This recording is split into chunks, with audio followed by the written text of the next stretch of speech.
Hi, I'm Matt Collins. I'd like to welcome you to Bob Weber Auto Mart on Douglas Avenue here in Racine, across from Douglas Park. We specialize in 1-year-old, low mileage, almost new cars. And if you'd like to stop by and see them, or see them on our website, bobweberautomart.com, we could save you between $5,000 and $10,000 on your next almost new car purchase.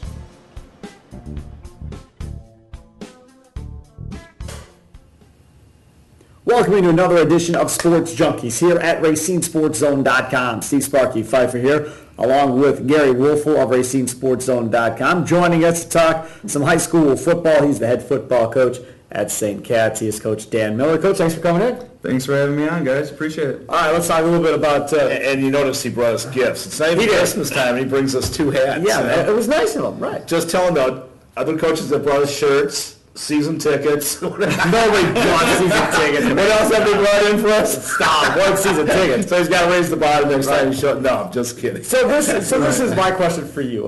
You guys obviously start off the season. You get hammered by Brookfield East. Right. Out of that game, what's the conversation you're having with your kids? Well, just basically that, hey, I mean, we shocked them the first quarter for 13 points. Right. We scored on the third play of the game, 85-yard bomb to Titanaro Bumpus, sophomore. And then, we had a pick six with Andrew Smith. And until everything got settled in and they got their 2 platooning going, where they were able to wear us down. Absolutely. We looked at it as we wanted to see the playmakers we have that came back from the last several years' conference championship teams, Kelly Thomas, Chris Zarnecki, Andrew Smith, Connor Nave, Jose Ramirez, our 5 seniors that are going both ways. We wanted to see how they were going to compete at this level. And Brookfield East is a good team. Yeah. Swill came back, and now he's got this team rolling. And it was a very physical game. And I tell you what, those boys looked real good. And then a couple of my sophomores there started really shined and showed some spurts of what we're going to see now in this conference. See, and that's the other thing. You are so young this year on this football team. I mean, and if you don't go to St. Cat's football, if you're not into high school football, I mean, the amount of young kids that you're playing with most teams would be like, okay, well, we'll see you next year because it's going to be a long year. But not only did you guys rebound off of that and beat a Sherwood Messmer team, that is probably going to be pretty competitive all year long. Right. And you come back last week and you hammer St. Thomas more. So we were talking about on the way here, I'm just going down your schedule. You can't do this because you're a coach, but I can. I go down your schedule. That's a playoff team. Yeah, we got you back in the playoffs. Yeah, they won't put any pressure on you, No, but seriously, I mean, as young as you are to be able to compete at the level that you are, you got to be pretty happy with that. We're very happy, and we don't have all the numbers, but I tell you what we do have at St. Cat's with our football program. That's quality athletes, quality kids. We got great kids in the classroom, but I tell you what, the sophomores we're playing right now are exceptional. They're 4.40s, 3 of them. I got a couple 4.5 guys. They're skill guys, and I got a couple big guys out of the group, and so those 6-7 guys that are starting both ways are going to be some, people to watch, and you're going to hear about them. You lost a lot of good players last year. Mann for one, McDonald for another. Well, what's the mindset coming into this season, knowing that you've been devastated by graduation? I mean, a lot of people from the outsider guys that are saying, hey, it's going to be a long season for St. Catherine's. As a coach, what's going through your mind? Yeah, we take a look at each and every year, and we've had the last 3 years where we've been very successful winning conference titles and so on. But, with that being said, I think that sets us up for this type of year where you lose a lot of guys. We lost a lot of guys the year before that and the year before that. And, when we go up to camp, like we talked about last time, we go up to Willerup and we get down into the chapel and we talk about our expectations for the season. And what comes up is last year's done with. Those boys, that team, that identity is over. It's now your time to put your mark in our program, in our, for our tradition and your legacy. And the guys that played the year before and the year before that were starters, they've really bought into that. Uh-huh. We have a different personality, we have a different chemistry, and different is not always bad. Right. That's what we tell them. Exactly. Different's not bad. It's just different. Hey, just touch on that camp a little bit. Yeah, I think you're one of the few schools In fact, I don't know of any other school in this part of the state that takes their team somewhere. Oh, yeah, there's high schools. No, around here. Oh, I don't know, Racine? yeah, I don't know of any. Do you around here? No, I don't, no. And you spend how many days there? We spend the first 3 days. And it was where again? Near Madison? Yeah, it's Willow Bible Camp up in Cambridge, Wisconsin. It's a Bible camp facility that's right on Lake Ripley. Trivia County question. Park there. Trivia question. Cambridge's most famous person. I got that. Oh, Come on, there you go. Matt Kenson, okay. Yeah. Who has his museum right there in Cambridge as well? Yeah, he has, there's a I've been there. bowling alley right there that Yeah. has a volleyball court where we have Pride War competitions. Okay. And we have a volleyball Nice. competition. There's a mini wiffle ball stadium in this guy. Oh, yeah.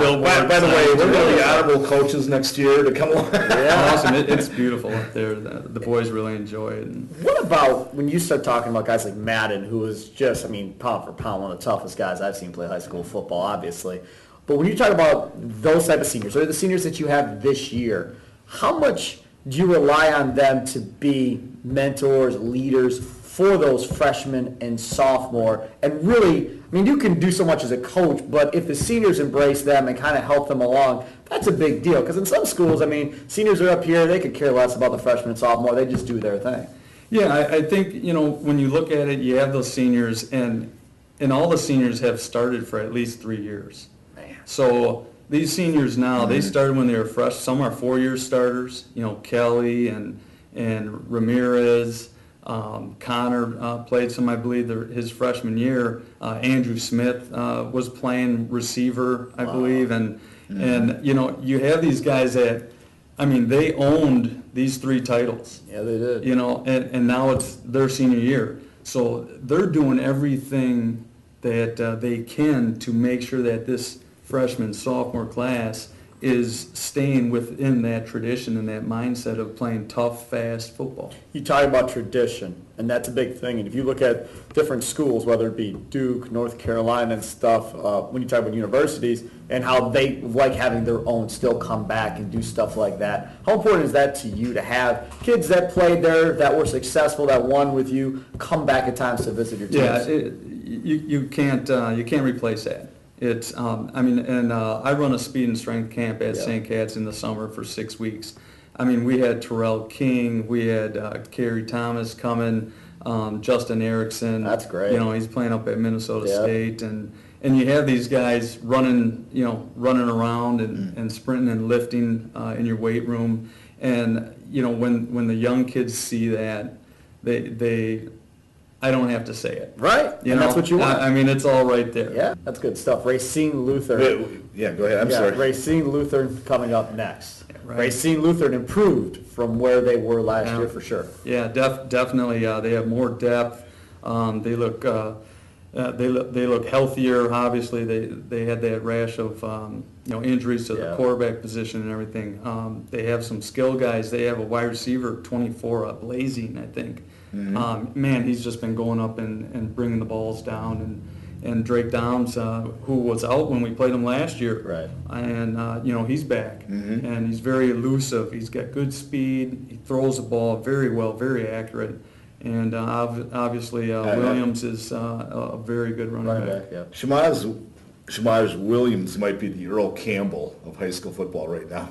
I mean, he's a big dude. Yeah, he's a big kid. I mean, he's got to be, what, 240 maybe? No. You don't think so? He's like 206. I mean, he looks huge. Yeah, he's a big kid. I mean, maybe when you have a Madden, for the last couple of years, you don't there you go. Running backs the same after you have a kid like that. But I know Madden was 220, 225. No, yeah. I mean, he was huge. Scott Smith is really high on him. He thinks he could be one of the best players to come out of their school. I would imagine, from your standpoint, you're going to focus on him. Right. Yes? Right. I mean, you got to contain him at the very least, right? Sure, you can't let him run wild. Exactly. You just try and contain them. Okay. You want to keep them from big plays. You want to keep their offense in general from creating big plays. 25 or less. We're hoping we can hold them to, and that's why you play the game on Saturday. It's a good guy. Just one other thing about the conference, Catholic Central. Last couple of years, they've come out of the gates kind of slowly. Right. This year, they're putting up big numbers. I mean, 40 points a game or whatever. Have you had a chance to see them, or what do you know about them? And are you surprised that they got out this? Obviously, they're a quality program. Definitely, not surprised at all. They had some young linemen that are now older. They had the skill set. Those guys were all returning for the most part. So to see that they're starting real fast doesn't surprise me at all.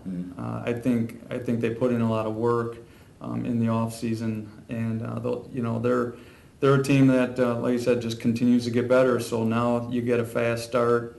They're definitely going to be a team to be reckoned with. He is Coach Dan Miller. You can catch him with St. Cat's football. They take on Racine Lutheran coming up this Friday night. Coach, thanks for coming in. Saturday. Thanks for having me. Saturday. 1 o'clock. Coming up Saturday afternoon at 1 o'clock. Gery Woelfel, Dan Miller, Steve Sparky, Fifer, Sports Radio 1250 WSSP. Thanks for tuning in to another edition of Sports Junkies High School Football Edition here at RacineSportsZone.com.